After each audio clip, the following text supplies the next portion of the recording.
Can you buy an Airbnb in Minnesota? Does that make sense?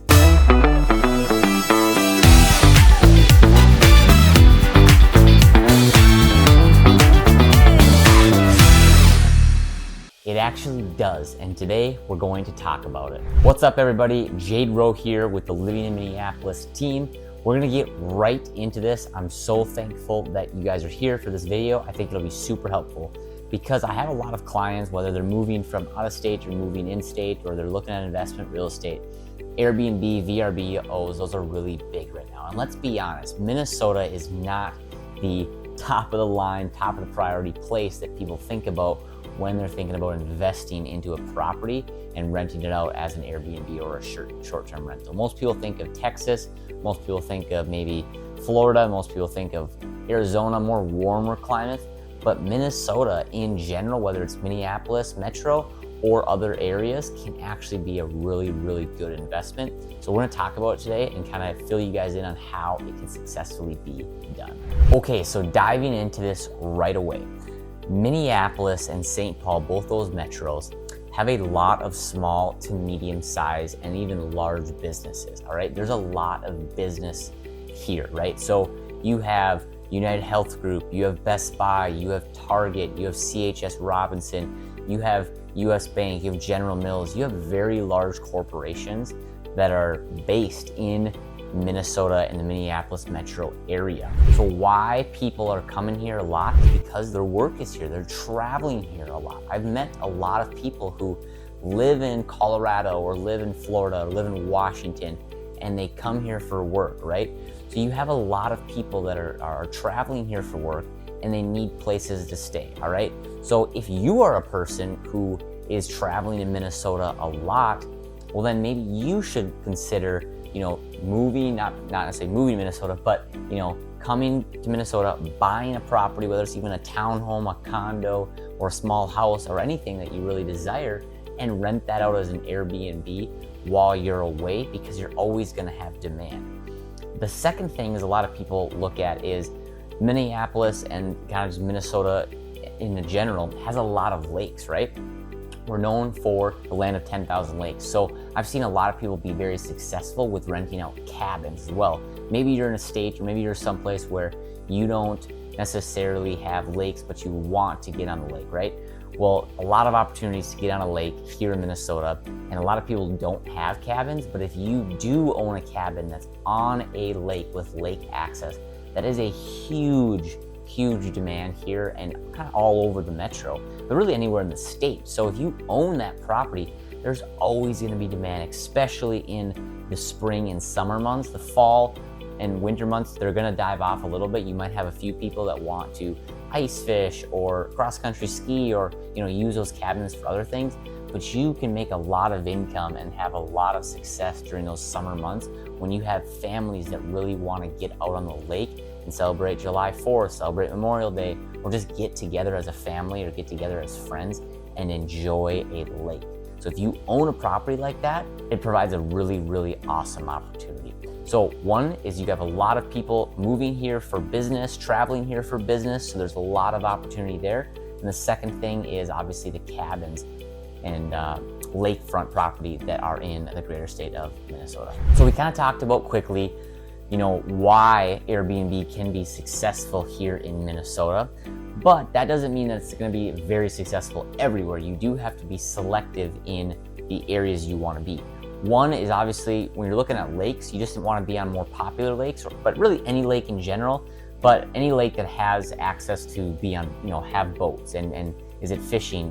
Can you fish on the lake? Can you get a boat on the lake? Can you swim in the lake, right? Making sure that that's safe to be in.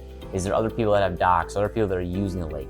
That's gonna be your biggest thing. And then obviously there are more popular lakes than others, but really any lake that you can get on and fish on and swim and tube and do all the fun boating, all the fun just lake things, that's gonna be priority number one for a lake or a cabin property. Priority number two for more of the Minneapolis metro inner city area and suburbs, you're gonna wanna look at kind of more popular areas, more areas where there's a lot more hustle and bustle or things going on, so that Edina is super popular because it's kind of that central space of Minneapolis, you're really close to the airport, you have walking trails, you have good schools, you have a lot of just things that are happening there. And the good schools, is something that my clients tell me about, is that's why they want to be in Edina. The other thing that is, or the other good area is St. Louis Park. St. Louis Park is, again, another hustle and bustle area. You have a lot of young people there, families there. It's just a good spot because you're close to Lake Calhoun, you're close to Lake of the Isles. There's a lot of coffee shops and restaurants and workout, fitness places there. So that's another good spot to be in because there's a lot of demand there. Another place to look at would be maybe Blaine, and I say Blaine because there's a big sports complex up there. I've seen people have good success with Blaine because there's a good sports complex. That's going to draw people in, right? It's going to draw people in for tournaments, for ice hockey, for baseball tournaments, for tennis tournaments. There's a lot of sports that happen there.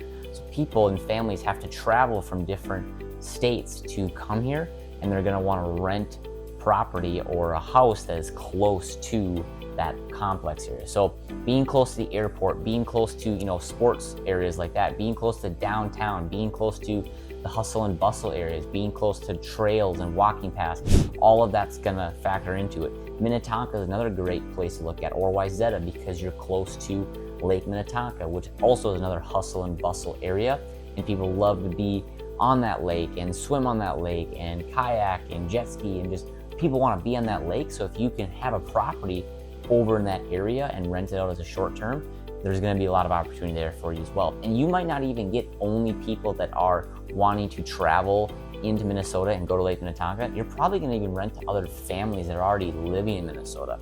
I've never personally done this, but my family, we have rented cabins in Minnesota already. We live in Minnesota, but we rent a cabin in Minnesota just so that we can have a place to go and spend some time on the water. There for sure is a lot of opportunity for people to have a place on Minnetonka or close to Minnetonka Lake where people are already just in the state and want to get away for a little, staycation or vacation that's in state, and just go over there, enjoy what Minnetonka and Wayzata has to offer, and enjoy that lake. So those are some of the things to think about when looking at Airbnbs here in Minneapolis. Okay, a quick 10-second interruption here. If you find this helpful, please give me a like down below. Leave a comment. I would love to hear about what your thoughts are on this, if it's helpful, if it's not helpful, what other questions you have, what other videos you want me to make. And if you want to be the first to know about more videos, please hit that subscribe button. I would really, really appreciate. All I'm trying to do is just educate people on what Minneapolis and what Minnesota is like, and for you then to make the best decision for you and your family, depending on whatever you want to do. So if I can help you in any way, my name and number will also be down below. Reach out to me with any questions you have at any time, and I would love to get in touch with you. All right, enough of that. Let's get back into the video. The next thing to look at is when you're looking at different areas is let's actually look at long-term rentals, all right? So not just a short-term rental, but let's look at long-term rentals. Are there a lot of long-term rentals there? If you go on Zillow and you go on Trulia and you go on apartments.com, where do you see a lot of other houses for rent? Because where you're gonna see a lot of houses for rent, you already then know that there's demand there for renters, right? And if you know that there's demand there for long-term renters, there's gonna also be demand there for short-term renters. The next thing to look at is how many bedrooms the house has, right? More bedrooms, the better, because the more bedrooms, the more people that you can get into the house. 3 bedroom is the minimum, I would say. 4 bedroom is ideal. A 4-bed, 2-bath, or a 4-bed, 3-bath plus is fantastic. A 4-3 would be ideal just because you're gonna have 3 bathrooms, which a lot of people enjoy. You're gonna have 4 bedrooms so that you can fit 2 in each bedroom. So you have 2, 4, 6, 8, and then even a pull-out couch. So 10 to 12 people might be able to live in that property for a week to 2 weeks to a month, depending on what's going on. So look at the bedrooms, look at the bathrooms. I think a 3-2 is the minimum. Anything above that's cherry on top. More bedrooms, the better, just so that you can then fit more people and larger groups of people into the house when they're coming in for a short-term vacation. Next on our list when we're looking at Airbnbs is going to be the costs of things, right? So you're gonna have to talk to your lender. You're gonna have to get approved for a second home loan or second home.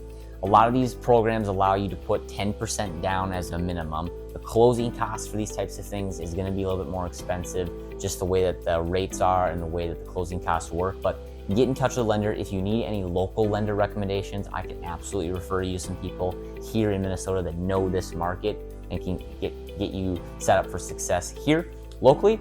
But the other thing that a lot of people miss when looking at Airbnbs is, unlike Florida, unlike Texas, California, maybe other hotter markets where a lot of Airbnbs are happening, you can buy a property there that's already almost furnished or pretty much completely furnished.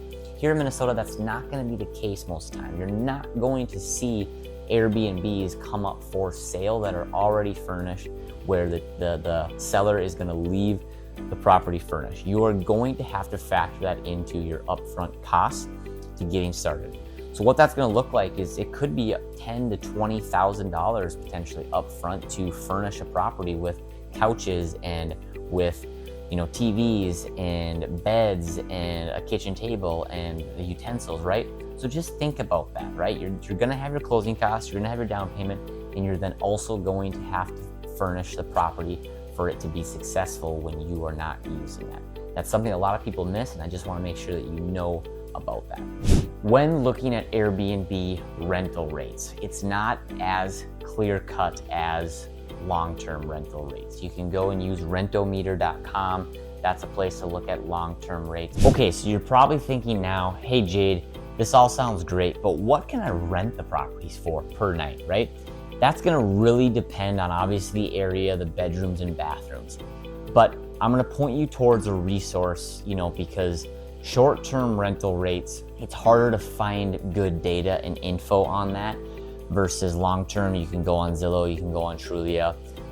My first suggestion is obviously just going on Airbnb and VRBO and just see what other people are asking for, and figure that out. You can see the demand there, you can see how much people are charging per night and what they're asking, and if they're actually getting booked at that. That'd be my suggestion number one. Suggestion number two is actually using a site called airdna.com. It's a great site. You can run calculations on it. You can see heat maps of where there's more demand, less demand, and then you can also look at kind of the average rental rates. Now those rental rates are probably going to be conservative, so that's why I think cross-referencing to the actual source of like Airbnb and looking at what's actually out there right now is really good. But airdna.com is going to be a good tool for you to at least get a feel for what the rates are. The next thing is, we've talked about short terms, but there's actually a thing called medium term rentals that's actually taking off here in Minnesota as well. Medium term rentals are people that are looking to rent for 3 to 6 months, and a lot of what we're seeing is travel nurses. Obviously the nursing community and department is on the rise. Lots of demand for nurses, lots of demand for travel nurses, right? We have big hospitals here. We have Gillette, we have Children's, we have Abbott, right? So we have a lot of big hospitals here, and those hospitals need travel nurses. So I've seen people have really good success, even with like a duplex. If you bought a duplex and you leave one unit vacant for yourself, and then you maybe, when you're coming into town or however, or you rent it to a long-term tenant, and then down below you create an Airbnb or you create a medium-term rental. Furnished Finders is a website for you to look at. That's a medium-term rental specifically for travel nurses. It's set up the exact same way as Airbnb, except it's more towards basically travel nurses that are looking for 3 to 2 months, 3 to 4 to 5, maybe even 6 month contracts where they can get in, they're close to the hospital and they don't have to worry about furnishing a whole property because again, it's furnished. So that's another option here is, medium-term rentals for travel nurses or just for anybody really traveling. As long as you're close to a hospital within, a 10-minute drive or close, that could be another option for a renter besides only looking at, short-term weekend or week stays. So you basically have options. All I'm saying, you have long-term rentals, you have medium-term rentals, and you have short-term rentals. And there's a lot of options here in Minnesota, and you can be successful. A lot of my clients, I'm seeing really good success with the short-term and medium-term rentals, and it definitely can be done. It might not be like, oh my gosh, I'm, going to Florida and these high demand areas, but that's actually a good thing because there's so much demand, there's so much supply now that we're seeing in the Florida area, for example, where it's actually driving rates down because there's so many Airbnbs now. if you're doing an Airbnb in Minnesota in the metro area, there's not a ton of options. So you could actually increase your rental rates because the supply is so limited here compared to the other hot areas like Florida, Texas, California. So all this being said, you can be successful at Airbnb properties. If that is something that you've thought about doing, I'm telling you right here that you can be successful. If you have any more questions about Airbnb, about buying a property in Minnesota, my name and number will be down below here on the screen. Again, reach out to me anytime. I would love to be a resource for you. And until the next video, I thank you guys so much, and we'll see you soon.